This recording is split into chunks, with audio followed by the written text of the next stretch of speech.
এতটুকু বলে রাখবো, শফিকুলের শাস্তি এই বাংলাদেশে হবে, সেটা তার মৃত্যুর আগেই হবে। শফিকুল আলম তার মধ্যে অন্যতম। সে যে ভয়াবহ কাজটি করেছে সেটি হচ্ছে যে অমর একুশে বই মেলাতে প্রথম দিনে সে মাননীয় প্রধানমন্ত্রী শেখ হাসিনার ছবি সম্বলিত একটি ময়লার ঝুড়িতে ময়লা ফেলে মাননীয় প্রধানমন্ত্রীকে নানানভাবে অপদস্থ করেছেন বা অপদস্থ করবার চেষ্টা করেছেন। এতে করে বাংলাদেশ আওয়ামী লীগের যারা সমর্থক রয়েছেন বা বাংলাদেশের সাধারণ যারা মুক্তবুদ্ধির মানুষ রয়েছেন তারা রিয়্যাক্ট করেছেন, তারা বলেছেন এটি একটি জঘন্য এবং নোংরা কর্মকাণ্ড। এর আগে আপনারা শফিকের চৌবাচ্চা থিওরি শুনেছেন যে 22,000 কোটি টাকা ছাপানোর ফলে সেটা তিনি কিভাবে ইনজেক্ট করবেন, কিভাবে বাংলাদেশের মুদ্রাস্ফীতি তৈরি করবে না, সেটা অর্থনীতিতে কোনো ধরনের প্রভাব ফেলবে না, সেটা নানান ধরনের বোঝানোর চেষ্টা করা হয়েছে। বাংলাদেশে যদি কারো ঘরে কোনো সমস্যা হয় সেখানে মন্তব্য করা থেকে শুরু করে বাংলাদেশের অর্থনীতি, পররাষ্ট্রনীতি, কৃষি নীতি, মুদ্রানীতি, শিক্ষানীতি, সামরিক নীতি, বাংলাদেশের যে কোনো জায়গাতে যাকে আপনি সবার আগে তার নুলোটা বাড়িয়ে মন্তব্য করতে দেখবেন সে হচ্ছে এই শফিক এরানি।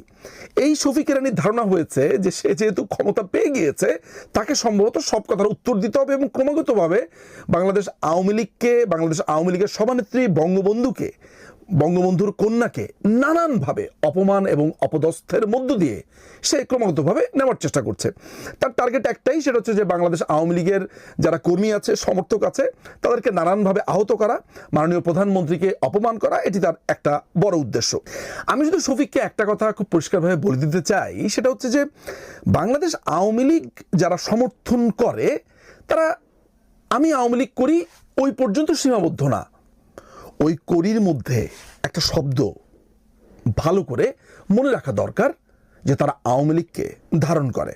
বাংলাদেশ আওয়ামী লীগকে যারা সমর্থন করে তারা বংশ পরম্পরাতেই বেশিরভাগ বাংলাদেশ আওয়ামী লীগকে সমর্থন করে। ফলে এই দলটি তার একটা অভ্যাসে পরিণত হয়েছে, এই দলটি তার একটি আরাধনাতে পরিণত হয়েছে।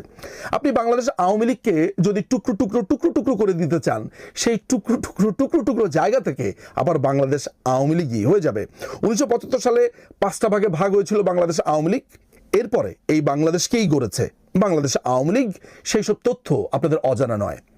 শফিককে আমি একটি কথা খুব পরিষ্কার করে বলে দিতে চাই যে শফিক হয়তো ভাবছে যে আজকে সে ক্ষমতার অধিকারী, তার হয়তো বা ব্যাকিংস রয়েছে, নানান ধরনের বিষয় দিয়ে সে ভেবে হয়তোবা সে তার জীবনের এই ঝুঁকি নিয়েছে।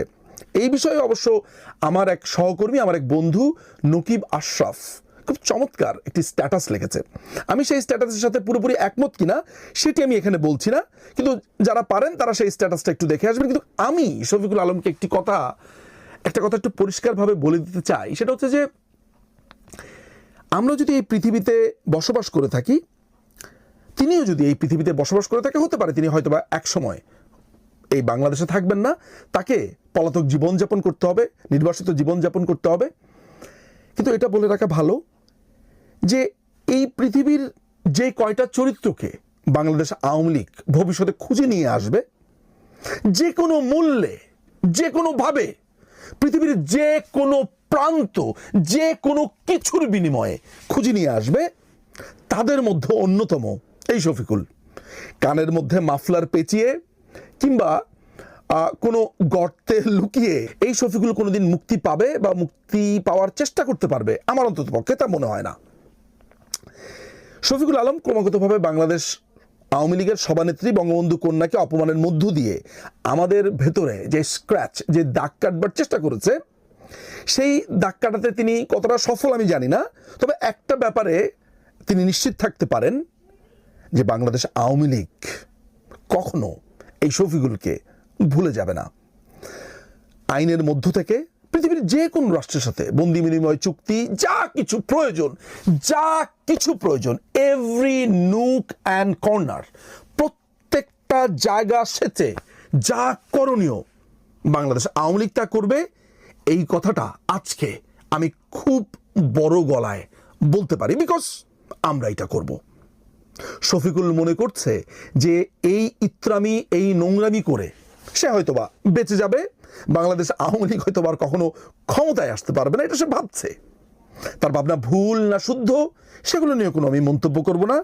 শুধু এতটুকু বলে রাখবো, শফিকুলের শাস্তি এই বাংলাদেশে হবে, সেটা তার মৃত্যুর আগেই হবে।